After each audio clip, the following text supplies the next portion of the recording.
Assalamu alaikum, I'm Carl Arundel and you're watching a special Tower Hamlets mayoral election in focus.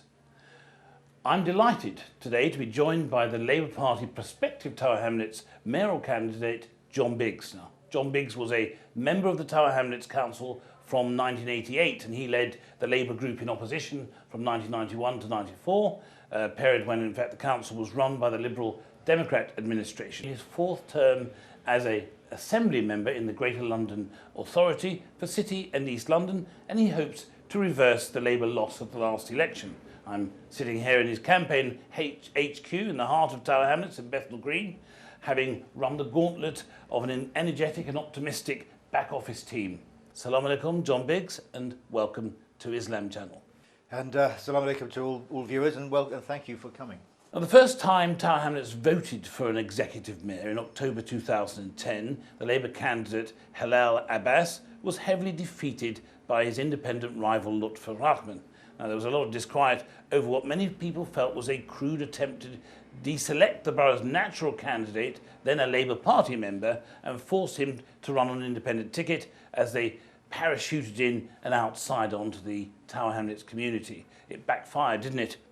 Can you explain why this time it will be different and why you think that you are the natural candidate for this borough? I don't think anyone's the borough's natural candidate. This is a complicated borough and we need people who will find a way of expressing the whole range of voices and interests of people in the East End. A very constantly changing and very varied community. Last time was almost 4 years ago and a lot has happened since then.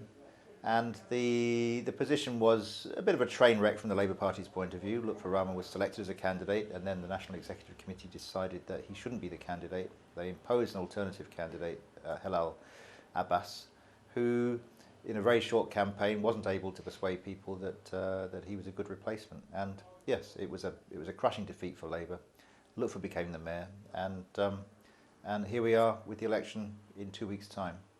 Now, Tower Hamlets, when you mention it to anybody across the nation, is now synonymous with the Olympics. It's been suggested that we could have, in the borough, made a lot more use of the Olympic opportunity than we did. What is your feeling about the way this was handled by the Mayor Rahman, and how different would your handling of this opportunity have been?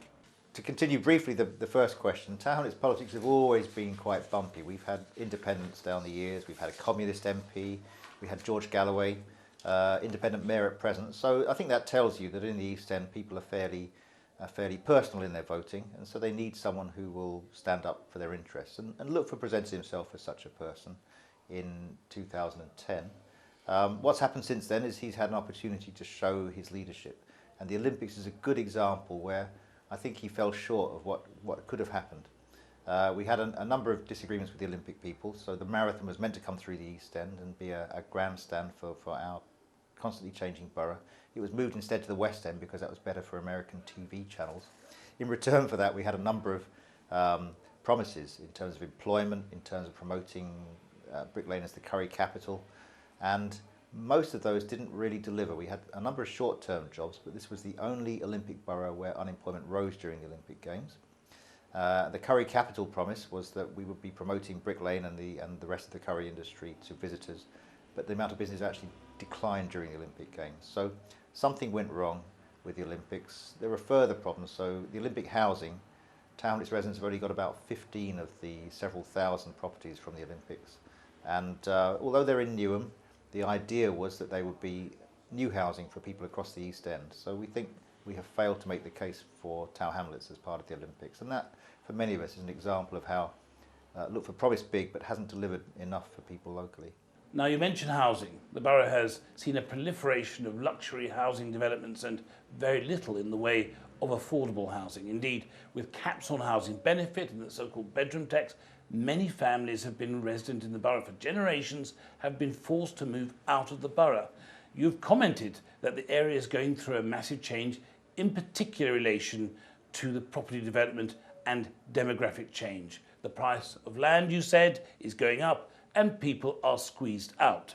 Those are your words. Some of your senior colleagues in the Labour Party have gone a bit further, even suggesting that the borough is undergoing ethnic cleansing.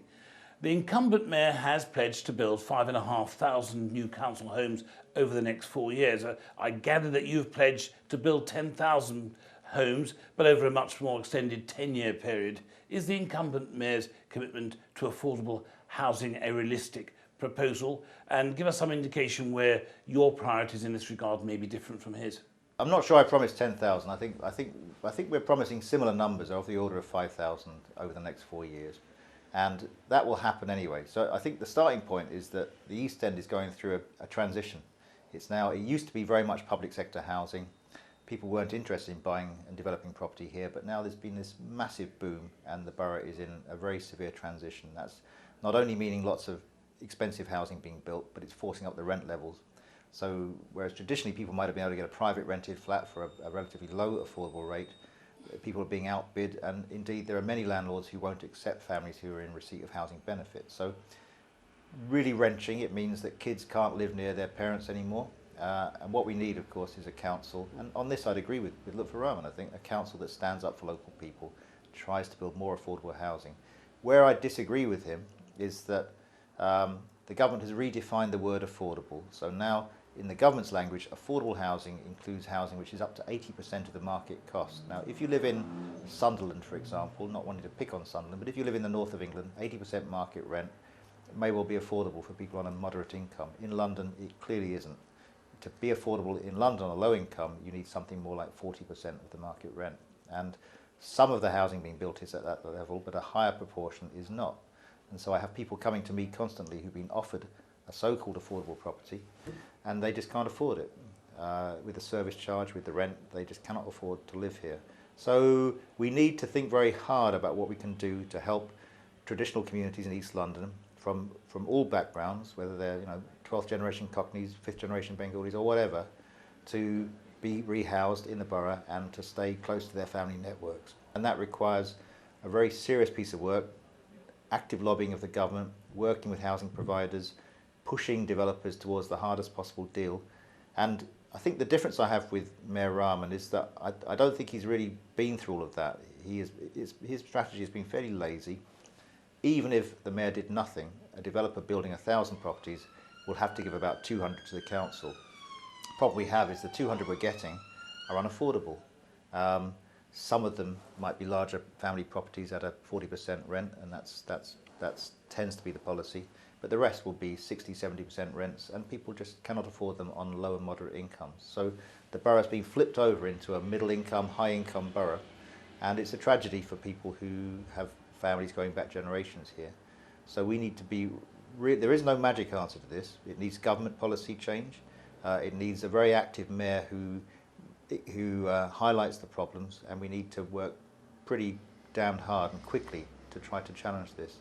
Now, a raft of national studies have pointed out that the levels of poverty in Tower Hamlets are amongst the highest in the country. In fact, suggesting they are indeed the highest in the country. Yet it is home to some of the nation's greatest wealth, especially with the business district of Canary Wharf sited in the borough. What measures are you proposing to mitigate this huge disparity? Okay, well, we have the highest levels of child poverty, and they tend to be concentrated in our black minority ethnic communities as well. Not exclusively, but to a higher intensity than other communities. And so we need to work very hard to make sure people have good access to benefits, that people have an opportunity to get into employment, that people have excellent advice to help them, that we work with the schools to improve education success. One of the secret stories about East London is that families come here because they really want to make progress with their lives and their futures. And our schools are a lot better, but they can do better still. But yes, the poverty trap is an evil, and it won't be good enough to simply sweep it away by driving all the poor people away. The capitalist system will simply drive the poor people out of town, and we will suddenly say there's no poverty anymore, but that will simply be because poor people are driven out to the suburbs. My politics are about equality and about opportunity and about making sure that communities can stay here if we can possibly achieve that. Now, a report published last year entitled Transforming Education for All, the Tower Hamlets Story, based on the analysis of three highly respected educational academics, Professor Woods, Professor Husbands and Dr. Chris Brown, argued that Tower Hamlets has come out of the as the best set of urban schools in the world, whereas back in 1997 they were rated as UK's worst. Can the incumbent mayor take credit for this dramatic turnaround? And based on such a success, why has your manifesto focused on the need for developing more free schools in the area? Two parts to that question then. So the improvement in schools in the borough, it's quite a complicated story, but yes, our schools have improved massively over the last 20 years. It's not the job of any single mayor or leader or council. It started under the Liberals, it improved under Labour, and it's continued, although it slowed down a bit under Mayor Rahman. I'm not wishing to be ungenerous, it's just we've done a lot of catching up now. GCSE results are very good.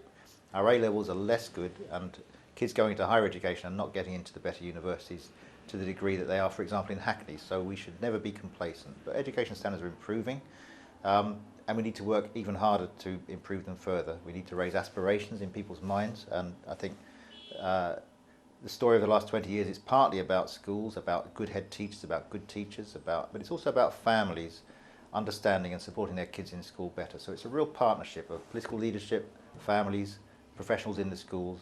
It's a multi-agency strategy, if you like, that's improved our education outcomes. But there's a lot more still to do. As far as free schools are concerned, I don't support free schools. I'm opposed to the government's free school policy. I think it is, I'm sure there are some very good free schools, but basically it's a Trojan horse that will divide our community if it is implemented in the wrong way. The fact is, though, that people have the right to open free schools, and so if I become the mayor, we will have to work with our schools across the borough, whether they're free schools or foundations, and we need to try to hold them close together, because one of the stories of success with our schools in town has been about holding the community of schools together so that they share a common objective. I'll give you two bad examples in East London. We have an A-level academy in Newham, just over the border from Tower Hamlets, whose objective is to get the highest possible proportion of its kids into Oxford and Cambridge. Now that's great if you're one of the kids who gets there, but if all it's doing is vacuuming the clever kids out of all the other schools, then it's going to cause problems for them in terms of having a strong achieving peer group. Another example would be a free school which is open in Tower Hamlets, where roughly half of our kids have free school meals. The free school in Tower Hamlets has 2% free school meals. Now that's telling you something, that it's either intentionally or otherwise it's selecting its kids in a way that is not representative of our borough. And I think one of the successes of Tower Hamlets is that we have communities who live alongside each other, and I want to keep it that way. So there are free schools and there are free schools. I don't like free schools as a general policy, but if we're going to have them, I want them to be ones that want to work with us. Now, the abolition of the Labour policy of Education Maintenance Allowance, EMAs, were countered by huge subsidies instigated by Mayor Rahman during his term, taken from the council budget. Now, was this a good thing, and did you and your group support the mayor in this regard? I wasn't here when that policy was enacted by the current mayor, but I certainly support it, and if I become mayor, we will continue with the mayor's version of education maintenance allowances. The uptake has been very mixed, actually, so we need to look at whether we can improve the uptake of it. There's going to be very tough decisions ahead of us, with about £70 million of cuts over the next 2-3 years, which is enormous, and one criticism of the current mayor is he hasn't prepared us very well for that. So if I become mayor in May, I'm going to have to look very hard at the budgets and how we make them balance. But yeah, I want to keep education maintenance allowance. It's another of the ways in which we can help support lower income families in particular to maintain their quality of life, and kids to have the dignity to be able to study and live in our borough and have high aspirations. You make play on the need to develop musical interests in pupils, and given, let's not deny, we are the Islam Channel, so we have a special interest in this, that the population of Muslims in the borough currently stands just under 50%, and that instrumental music is regarded as haram in the Muslim faith. Is this an attempt by you to overstep the faith sensitivities in the borough? And how important do you regard the need to recognise the deeply held beliefs of different parts of the community? Well, okay, well, I think people in London need to benefit from the whole range of opportunities our city offers. For many years I've been at City Hall, where we've done a lot of work on the cultural industries, and London is the best cultural city in the world in terms of music, the arts, and we're finding many young Muslim students are getting into the arts in one way or another, into design and craft. Now there may be parts of the community that frown on that, but it is a real opportunity, a real way of harnessing people's talents, and I think people should be proud that there is such creativity in the community. I think one of the strengths of London is because of our diversity, we can have an arts and culture sector which reflects the whole range of experiences people have brought here from their different backgrounds around the world, and that's why people like London. That's why it's the best city in the world. So I don't hesitate in supporting musical and other cultural education. I think it helps develop people as an individual, and people can then make their own choices about how they progress in life. If families feel through their own values that they are having something forced on them in schools which is against their interests, then we need to talk about that. I'm not for imposing particular standards on people or an education system which people are opposed to. What we need to do is have a community which works together, in which we recognise each other's strengths and cherish each other's values. That's how it works. John, now your poster reads, "Vote John Biggs for leadership that is strong, honest and fair." I imagine that your campaigners are responding to the recent documentary of Mayor Lutfer Rahman made by Panorama, suggesting that he was anything but honest and fair. Do you feel that the allegations made against him were reasonable? Well, our election slogans, which are behind me on the screen, were devised in the autumn of last year, long before we even knew about there being a Panorama programme. I had nothing whatsoever to do with the Panorama programme. I think that it was unhelpful in that it has created a parody of the current mayor. I don't think he's a particularly good mayor, and that's why I want to replace him. I don't think he is a bad person, but I think we can do a lot better than that. And it's really as simple as that. So yeah, I don't subscribe to the argument. And putting it another way, one of the challenges in East London is about having good community relations and keeping our communities working together. And people like myself, I've been around here 35 years or so, over 30 years in Tower Hamlets. We've been through some terrible times with the fascists, the Nazis, the British National Party, the National Front, with the English Defence League trying to splinter us apart. And I'm a Labour Party member, and I'm a socialist in my bones. And what I believe in is keeping people together in strong communities in which we have mutual respect, in the context of a diverse range of values and faiths. So the balancing act that's required to keep communities together at a time of rapid change requires real clear leadership and clear signals and respect between communities. And I'm not interested in divisive politics. Indeed, I've been very clear in the campaign that I'm fighting that it's not a personal campaign about Lutfer Rahman and his personality and whether he's a bad guy or not. That would be very cheap politics of the type that we've seen before in East London, which can be very polarising and divisive. I'm not interested in that politics. I'm interested in what happens after the election. If I become mayor, we need to have people respecting each other, working together. And the first thing I will do if I win this, and indeed if I lose this, is to shake Lutfer Rahman's hand, because we're part of the same community. Talking about change, now you've made also the comment about what you describe as the way in which different communities work together, which sometimes can be a cause of tension. You said quite often external people will stir things up, whether it's Oswald Mosley or the BNP or George Galloway. A recent Panorama documentary alleged that the mayor had consistently favoured Bangladeshi organisations and individuals in the deployment of council funding. You've even suggested that the council leadership is not seen as being above the sometimes divisive inter-community competitiveness. And what is needed is a leadership here that understands that and is seen as fair. Can you explain what you meant? I think in any community, particularly a community of relatively poor people from different backgrounds, you need not only to be fair, but to be seen to be fair and to explain the decisions you're making. And so the second part of your question about transparency, yes, I think Lutfer Rahman's administration is not sufficiently transparent. I don't think he goes far enough to explain why he's doing what he's doing. It might well be that if I become mayor, I'd carry out exactly the same decisions as him. It's unlikely, but it might be.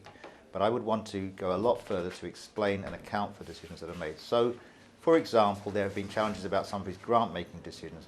Now, I don't believe his decisions have been bent. Some of his detractors are making outrageous claims about that.